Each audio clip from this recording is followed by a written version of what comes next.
मराठीमध्ये एक खूप छान म्हण आहे, परदोष पाहू नये स्वदोष पाहावा. अर्थात काय तर इतरांचे दोष पाहत बसण्यापेक्षा स्वतःमध्ये काय दोष आहेत, स्वतःमध्ये काय कमतरता आहेत यावर काम करा.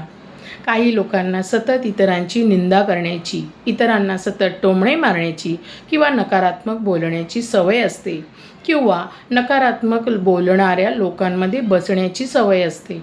त्यामुळे तीच नकारात्मकता सतत त्यांच्यामध्ये येत असते.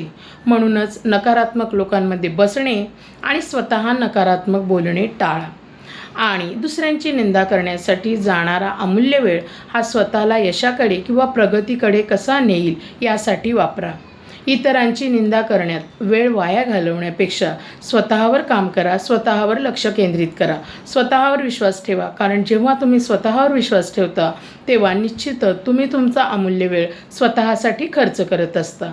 आणि म्हणूनच इतरांची निंदा न करता स्वतःची प्रगती कशी करता येईल याकडे लक्ष देणे गरजेचे आहे. विचार आवडल्यास लाईक करा, शेअर करा आणि सबस्क्राईब करा. धन्यवाद.